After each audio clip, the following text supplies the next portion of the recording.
ವಿಧಾನ ಪರಿಷತ್ ಚುನಾವಣೆಗೆ ಬಿಜೆಪಿ ಅಭ್ಯರ್ಥಿಗಳ ಘೋಷಣೆ.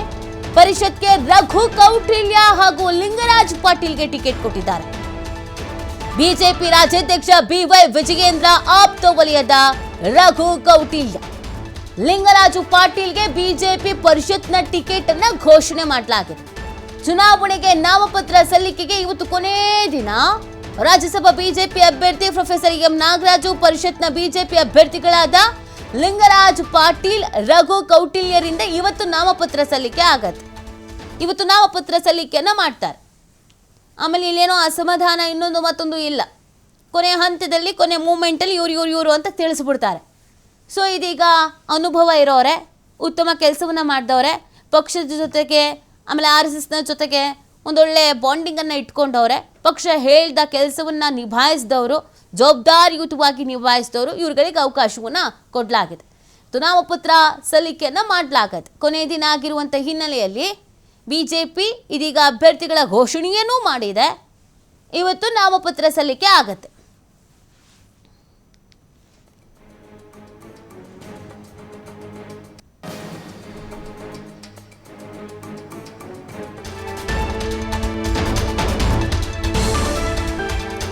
ಬಿಜೆಪಿ ಶಿಸ್ತು ಸಮಿತಿ ಅಧ್ಯಕ್ಷರಾಗಿದ್ದ ಲಿಂಗರಾಜ್ ಪಾಟೀಲ್ ಪಶ್ಚಿಮ ಪದವೀಧರ ಕ್ಷೇತ್ರದ ಟಿಕೆಟ್ ಆಕಾಂಕ್ಷಿಯಾಗಿದ್ರು. ಪಾಟೀಲ್ ಮಾರ್ಚ್ನಲ್ಲಿ ನಡೆದಿದ್ದ ಪಶ್ಚಿಮ ಪದವೀಧರ ಕ್ಷೇತ್ರದ ಚುನಾವಣೆ ಟಿಕೆಟ್ ಕೈ ತಪ್ಪಿದ ಹಿನ್ನೆಲೆಯಲ್ಲಿ ರಾಜೀನಾಮೆಯನ್ನ ನೀಡಿದ ಲಿಂಗರಾಜ್ ಬಿಜೆಪಿ ರಾಜ್ಯ ಶಿಸ್ತು ಸಮಿತಿ ಅಧ್ಯಕ್ಷ ಸ್ಥಾನಕ್ಕೆ ರಾಜೀನಾಮೆಯನ್ನ ಸಲ್ಲಿಸಿದರು.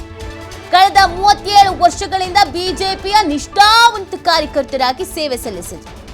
ಉತ್ತರ ಕರ್ನಾಟಕ, ಹುಬ್ಬಳ್ಳಿ, ಧಾರವಾಡ, ಗದಗದಲ್ಲಿ ಪಕ್ಷ ಸಂಘಟನೆಯಲ್ಲಿ ಪ್ರಮುಖವಾದಂತಹ ಪಾತ್ರವನ್ನು ವಹಿಸಿದವರು ಪಾಟೀಲ್. ನೋಡಿ, ಇವ್ರ ಹಿನ್ನೆಲೆಯನ್ನು ಕೂಡ ನಾವು ನೋಡ್ತಾ ಇದ್ದೀವಿ. ಸೊ ಪಕ್ಷಕ್ಕಾಗಿ ದುಡಿದವರು ಕಳೆದ 37 ವರ್ಷಗಳಿಂದ ಬಿಜೆಪಿಯ ನಿಷ್ಠಾವಂತ ಕಾರ್ಯಕರ್ತರಾಗಿ ಸೇವೆಯನ್ನು ಸಲ್ಲಿಸಿದ್ದಾರೆ. ಸೊ ಈ ಕಾರಣಕ್ಕಾಗಿ ಇವರಿಗೆ ಟಿಕೆಟ್ ಅನ್ನು ಕೊಡಲಾಗಿದೆ.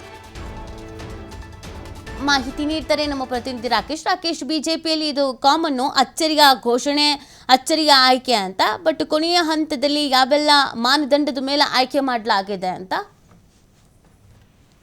ನೀತಿ. ಬಿಜೆಪಿ ರಾಜ್ಯಸಭಾ ಚುನಾವಣೆ ಹಾಗೂ ವಿಧಾನ ಪರಿಷತ್ನ ಚುನಾವಣೆಗೆ ತನ್ನ ಅಭ್ಯರ್ಥಿಗಳನ್ನ ಪ್ರಕಟ ಮಾಡಿದೆ. ನಿನ್ನೆಯವರೆಗೂ ಕೂಡ ಪಕ್ಷದ ಮೈತ್ರಿ ಧರ್ಮ ಪಾಲನೆ ವಿಚಾರದಲ್ಲಿ ಮುಂದಿನ ಲೆಕ್ಕಾಚಾರಗಳನ್ನ ಗಮನದಲ್ಲಿಟ್ಟುಕೊಂಡು ಅಭ್ಯರ್ಥಿಗಳನ್ನ ಹಾಕುವ ವಿಚಾರಕ್ಕೆ ಅಭ್ಯರ್ಥಿಗಳ ಪ್ರಕಟವನ್ನ ತಡ ಮಾಡಿತ್ತು. ಆದ್ರೆ ನಿನ್ನೆ ತಡರಾತ್ರಿ 2 ಕ್ಷೇತ್ರಗಳಿಗೆ ಅಗತ್ಯ ಅಭ್ಯರ್ಥಿಗಳನ್ನ ಪ್ರಕಟ ಮಾಡಿದೆ. ರಾಜ್ಯಸಭೆಗೆ ಅಚ್ಚರಿಯ ಮುಖವಾಗಿ ಪ್ರೊಫೆಸರ್ ಎಂ ನಾಗರಾಜ್ ಅವರನ್ನ ಆಯ್ಕೆ ಮಾಡಿಕೊಂಡಿದೆ. ಮೈತ್ರಿ ಧರ್ಮ ಪಾಲನೆ ಲೆಕ್ಕಾಚಾರದಲ್ಲಿ ಹಿರಿಯ ನಾಯಕರಾದಂತಹ ದೇವೇಗೌಡ ಅವರಿಗೆ ಅವಕಾಶವನ್ನ ಮಾಡಿಕೊಡುವ ವಿಚಾರದಲ್ಲಿ ಬಹಳ ಹಿಂದಿನಿಂದಲೂ ಕೂಡ ಚರ್ಚೆ ನಡೆದಿತ್ತು. ಆದ್ರೆ ಈಗ ಆ ಚರ್ಚೆಯ ಮುಂದುವರೆದ ಭಾಗವಾಗಿ ನಾಗರಾಜ್ ಅವರಿಗೆ ಪಕ್ಷ ಅವಕಾಶವನ್ನ ಮಾಡಿಕೊಟ್ಟಿದೆ. ವರಿಷ್ಠ ನಾಯಕರ ಲೆಕ್ಕಾಚಾರಗಳು ಏನಿತ್ತು ಅನ್ನೋದು ಇನ್ನೂ ಕೂಡ ಬಹಿರಂಗವಾಗಿಲ್ಲ. ಆದ್ರೆ ರಾಜ್ಯ ನಾಯಕರು ಈ ಹಿಂದೆ ತಮಗೆ ಸಿಕ್ಕುವಂತಹ ಒಂದು ಸ್ಥಾನವನ್ನ ರಾಜ್ಯದಿಂದ ಪಕ್ಷದ ನಿಷ್ಠಾವಂತ ಅಭ್ಯರ್ಥಿಗೆ ಕೊಡಬೇಕು ಅನ್ನುವಂತ ಬೇಡಿಕೆಯನ್ನ ಮುಂದಿಟ್ಟು 3-4 ಹೆಸರುಗಳನ್ನ ಶಿಫಾರಸು ಮಾಡಿದ್ರು. ಆ ಹೆಸರುಗಳನ್ನ ಬದಿಗಿಟ್ಟಿರುವಂತಹ ವರಿಷ್ಠರು ಪಕ್ಷಕ್ಕಾಗಿ ಶ್ರಮ ವಹಿಸಿದ ಸಂಘದ ಹಿನ್ನೆಲೆಯನ್ನು ಹೊಂದಿರುವಂತಹ ನಾಗರಾಜ್ ಅವರಿಗೆ ಅವಕಾಶವನ್ನ ಮಾಡಿಕೊಟ್ಟಿದೆ. ಆ ಮುಖಾಂತರ ಹೊಸ ಲೆಕ್ಕಾಚಾರಗಳ ದಾರಿಯಲ್ಲಿ ಸಾಕ್ತಿರುವಂತಹ ಬಿಜೆಪಿ ಅದರ ಲಿಸ್ಟ್ಗೆ ಮತ್ತೊಂದನ್ನ ಸೇರ್ಪಡೆ ಮಾಡಿಕೊಂಡಿದೆ. ನಾಗರಾಜ್ ಅವರು ಪಕ್ಷ ಸಂಘಟನೆ ವಿಚಾರದಲ್ಲಿ ಮೊದಲಿನಿಂದಲೂ ಸಕ್ರಿಯವಾಗಿ ತೊಡಗಿಸಿಕೊಂಡಿದ್ದಂಥವ್ರು. ಇತ್ತೀಚೆಗೆ ಪಕ್ಷ ಸಂಘಟನೆ ಜವಾಬ್ದಾರಿ ಕೊಟ್ಟಾಗ ಅದನ್ನ ಪೂರ್ಣ ಪ್ರಮಾಣದಲ್ಲಿ ಮಾಡಿ ತೋರಿಸಿ ವರಿಷ್ಠರಿಂದ ಶಬಾಸ್ಗಿರಿಯನ್ನು ಕೂಡ ಪಡೆದಿದ್ದವರು. ಅಮಿತ್ ಶಾ ಅವರ ನಿಕಟ ವಲಯದಲ್ಲಿ ಗುರುತಿಸಿಕೊಂಡಿರುವಂತಹ ಹಿನ್ನೆಲೆ ಕೂಡ ಇವರಿಗೆ ಇರೋದ್ರಿಂದಾಗಿ ಸಂಘ ಅವರ ಬೆನ್ನೆಲುಬಾಗಿ ನಿಂತ ಕಾರಣದಿಂದಾಗಿ ಹೊಸ ಅವಕಾಶ ಅವರಿಗೆ ಸಿಕ್ಕಿದಂತಾಗಿದೆ. ಶಿಕ್ಷಣ ಕ್ಷೇತ್ರದ ಸಾಧನೆಗಳನ್ನ ಪರಿಗಣಿಸಿ ಅವರಿಗೆ ಈ ಅವಕಾಶವನ್ನು ಮಾಡಿಕೊಡೋದಕ್ಕೆ ಪಕ್ಷ ನಿರ್ಧಾರವನ್ನ ಮಾಡಿಕೊಂಡಿದೆ. ಹೀಗಾಗಿ ಉಳಿದ ಆಕಾಂಕ್ಷಿಗಳಾಗಿದ್ದ ಮಾಜಿ ಮುಖ್ಯಮಂತ್ರಿಗಳಾದ ಸದಾನಂದ ಗೌಡ, ಸುಮಲತಾ ಹಾಗೂ ನಿರ್ಮಲ್ ಕುಮಾರ ಸೊರಾನ ಅವರ ಆಯ್ಕೆ ವಿಚಾರ ಈಗ ತೆರೆಮರೆಗೆ ಸರಿದಿದೆ. ಉಳಿದಂತೆ ವಿಧಾನ ಪರಿಷತ್ತಿಗೆ ಬಿಜೆಪಿ ಅಧ್ಯಕ್ಷರ ಆಪ್ತರಾಗಿರುವ ರಘು ಕೌಟಿಲ್ಯ ಹಾಗೆ ಲಿಂಗರಾಜ್ ಪಾಟೀಲ್ ಅವರಿಗೆ ಅವಕಾಶವನ್ನ ಮಾಡಿಕೊಡಲಾಗಿದೆ.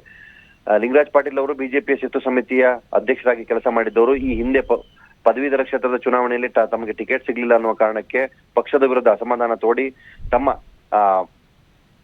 ಅಧ್ಯಕ್ಷ ಪದವಿಗೆ ರಾಜೀನಾಮೆಯನ್ನು ಕೂಡ ಕೊಟ್ಟು ತಮ್ಮ ಅಸಮಾಧಾನವನ್ನ ಪ್ರದರ್ಶನ ಮಾಡಿದ್ರು. ಈಗ ಅದನ್ನ ತಣಿಸುವ ಭಾಗವಾಗಿ ಪಕ್ಷ ಅವರಿಗೆ ಪರಿಷತ್ತಿನ ಚುನಾವಣೆ ಅವಕಾಶವನ್ನ ಮಾಡಿಕೊಟ್ಟಿದೆ. ರಘು ಕೌಟಿಲ್ಯ ಅವರು ವಿಜೇಂದ್ರ ಅವರ ಆಪ್ತರಲ್ಲಿ ಒಬ್ಬರಾಗಿದ್ರು. ಮೈಸೂರು ಭಾಗದಲ್ಲಿ ಪಕ್ಷ ಸಂಘಟನೆಯ ವಿಚಾರದಲ್ಲಿ ಜವಾಬ್ದಾರಿಯನ್ನು ಹೊತ್ತು ಸಾಕ್ತಿದ್ದವರು. ಹೀಗಾಗಿ ಅವರಿಗೂ ಕೂಡ ಆ ಅವಕಾಶವನ್ನ ಮಾಡಿಕೊಡುವಂತ ಯೋಚನೆಯನ್ನ ರಾಜ್ಯ ನಾಯಕರು ಮಾಡಿದ್ದಾರೆ. ಒಟ್ನಲ್ಲಿ ಇವತ್ತು ನಾಮಪತ್ರ ಸಲ್ಲಿಸುವ ಕೊನೆಯ ದಿನದಲ್ಲಿ ತನ್ನ ಅಭ್ಯರ್ಥಿಗಳನ್ನ ಪ್ರಕಟ ಮಾಡಿರುವಂತಹ ಪಕ್ಷ ಅಗತ್ಯವಾಗಿರುವಂತಹ ತಯಾರಿಗಳನ್ನ ಮಾಡಿಕೊಂಡೇ ಕಣಕ್ಕಿಳಿಯುವಂತಹ ಸಿದ್ಧತೆಗಳನ್ನ ಮಾಡಿಕೊಂಡಿದೆ.